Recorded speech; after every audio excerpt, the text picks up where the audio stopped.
Hello, everybody. This is Ebony, and I am coming to you once again with just a thought. Today, I am coming to you by way of Vaughan Therapeutic Systems. For those of you who know, I am a licensed therapist and I have a private practice in the Owens Mills area, but COVID has caused me to launch my virtual practice. So I guess I'm virtual, but I wanted to kind of come today just to talk about something that has come up so often in the last couple of weeks as I work with my clients. For those of you who know, I work with individuals. Who don't know, I work with individual families, both men and women, children. I do couples therapy, I do family therapy, I work with organizations as well as groups. And so, I have in this role as a therapist, it has given me the tremendous honor, to be a part of so many people's journey, and I just love that. I love the honor, the honor and the blessing that I feel, when someone chooses me to walk this journey with them as I help them in the areas that they need help in. Again, whether that is individually, whether that is in families, couples, and also with organizations that I may work with consulting and as well as training. But let me talk to you a little bit about why I wanted to, give just a thought today.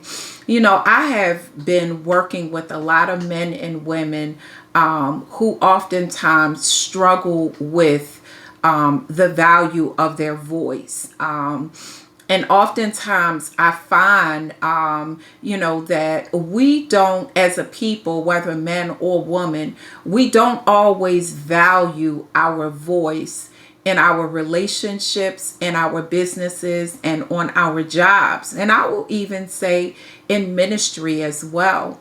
And I want to talk a little bit about that. I think that one of the tremendous disservices that we as a people do to ourselves is that when we choose to diminish our voice in circumstances where we are impacted negatively. And I want to make that very clear because oftentimes we don't always speak up when we should. We don't always take an opportunity to really share where we are and what our position is. And oftentimes there could be many reasons. Sometimes, there is this whole idea of fear of rejection, where we don't say what we really feel because we fear that we will be rejected or tuned out or cut off, whether that is by an agency, an organization, a ministry, intimate relationship, or a business relationship. So oftentimes what happens is that other entity don't always know where we stand or how we really feel because we have chosen not to value our voice and speak up. And I think that this happens so often, and I even have to check myself on a daily basis because this is also something that I am growing in. Okay. So, one of the reasons why people often don't express themselves or use the value of their voice is because of a fear of rejection. And I think that is so real. Another thing that I think happens is we don't always express ourselves or verbalize our stance or our feelings because there's this idea that people aren't receptive of what we have to say. Sometimes there's a question of, do I even have the right to say how I feel? Or do I even have a right to describe how something has affected me? I want you to think about that. Is that something that you have struggled with before? I know I have. And then, thirdly, a lot of times we don't use the value of our voice and we don't always tell people how we really feel because guess what? We don't want to be in a disagreement or in a conflict. And one of the things that I'm learning more and more is that guess what? My communication with you or my communication as it relates to how I feel and where I stand, it doesn't require your agreement. It doesn't even require your understanding, but I need to be heard. Does that make sense?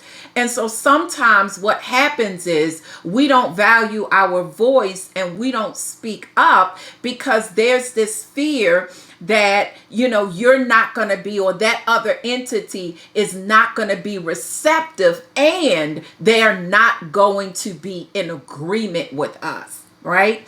And then the last thing that I want to talk about is, oftentimes we don't speak up and use the value of our voice because we don't believe that there's value in it. Or we may not believe that the person that we are speaking to will value it. And so oftentimes we tell ourselves, you know what? I'm not even going to say anything because they're not going to value my opinion anyway. And so oftentimes we walk around with a diminished voice, right? Feeling not respected and not valued.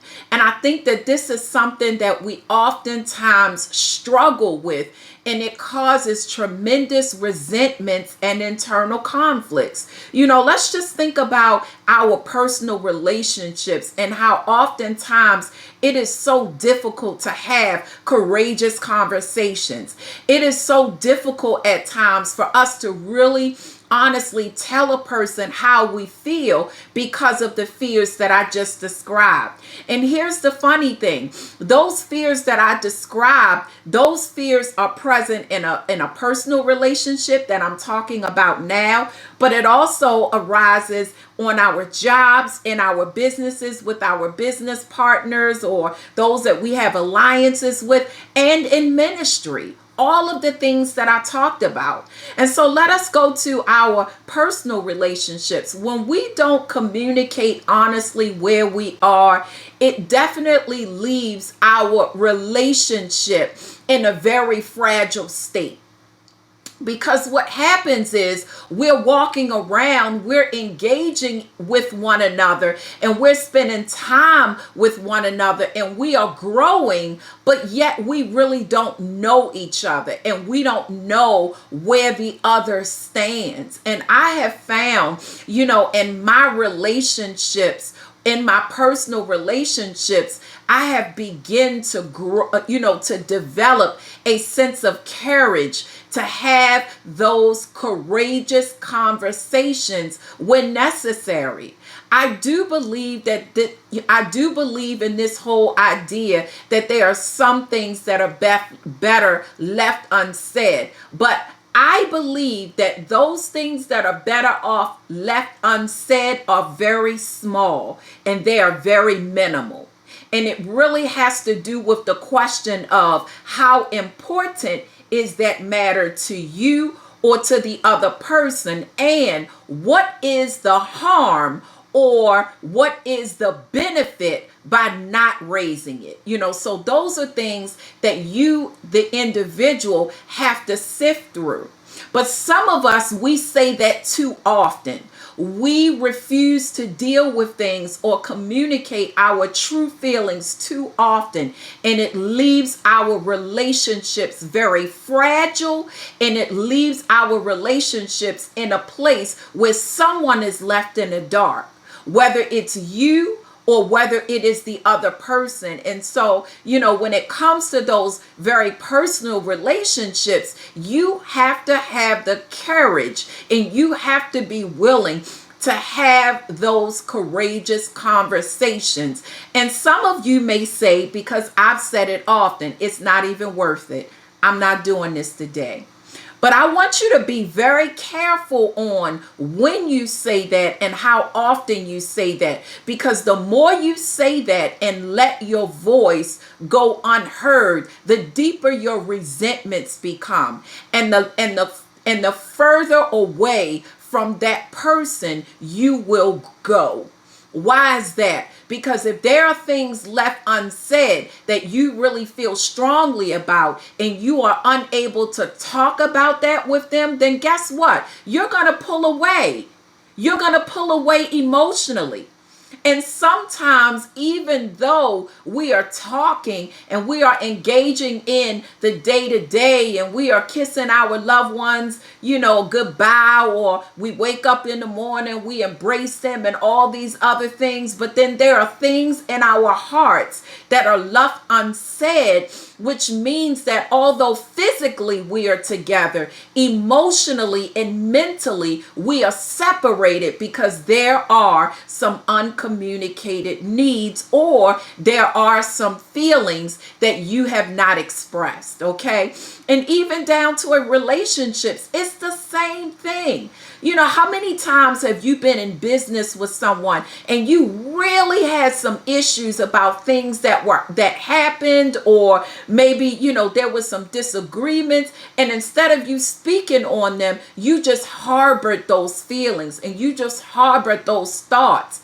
How far did that take you away from that business relationship or that alliance? Oftentimes it creates chaotic situations even in the silence. And so it's so important for you to be able to communicate where you stand. We have heard this term so often that if you don't stand for something, you'll fall for anything. And some of us, we have gone too long saying, it's okay, I'm all right, I'm not even going to say anything. And I want you to think about it. Is that you?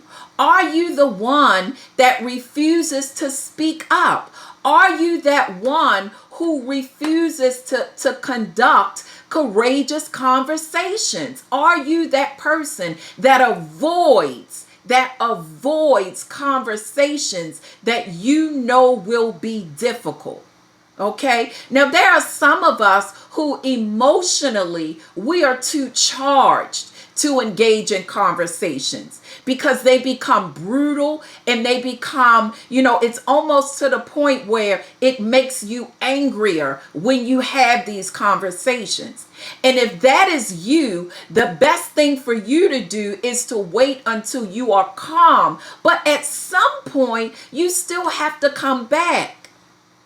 So for those of us who avoid conversations, I want you to begin to challenge yourself. I want you to begin to build the courage to take risk and have those courageous conversations with those that you need to have it with. Okay, this is important because you know what? We go day after day with unexpressed needs, with uncommunicated feelings, with thoughts that are tormenting our minds, and thoughts that really keep us unstable in some of our relationships. And one of the things that I want to reiterate that I said earlier is when you are communicating your stance, communication does not require agreement.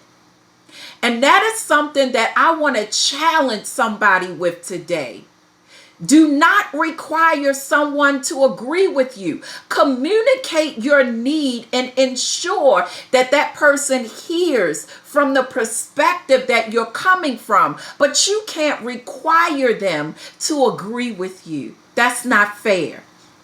And I think that the other thing that's important for us to understand is whether or not you believe that the other person values your voice or not. If you value it, then you speak up. Because oftentimes what happens is we will allow other people to place a value on our thoughts and our feelings. And that is something that we should not do.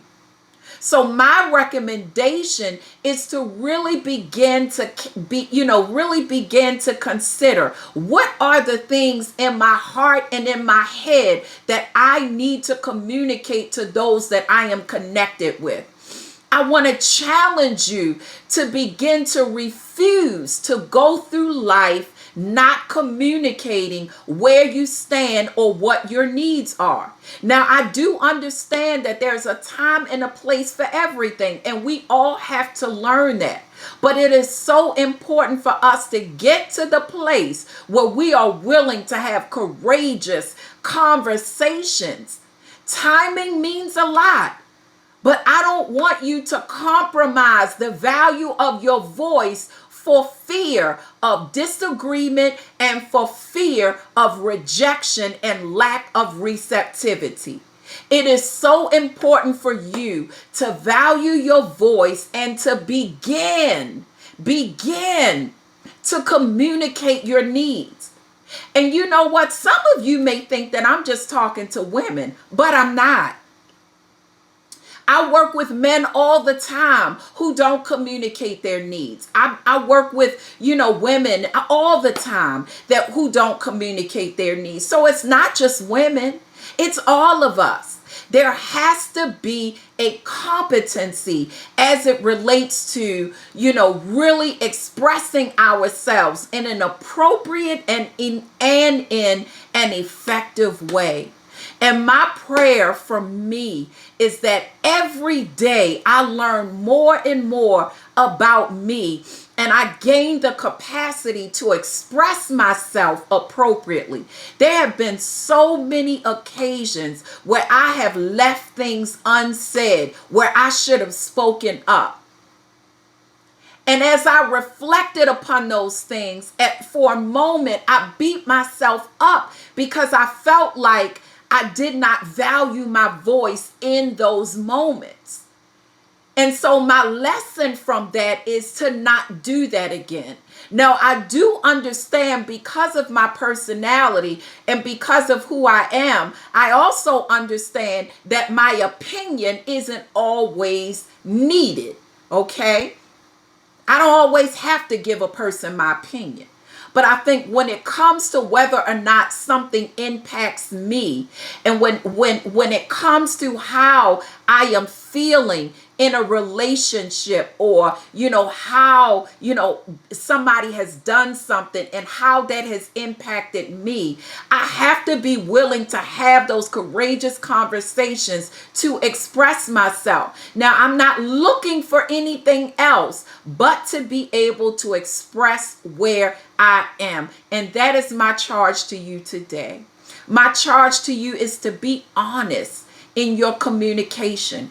Be reflective in your thoughts, and also be willing to have those courageous conversations where people see where you are and they hear where you are. And there is no ambiguity in where you are or where you stand. But in doing so, you should not require agreement. I hope that this message was helpful to you. I know that it is something that I am learning to master on a daily basis. And my encouragement is that you do the same. God bless you and have an amazing week.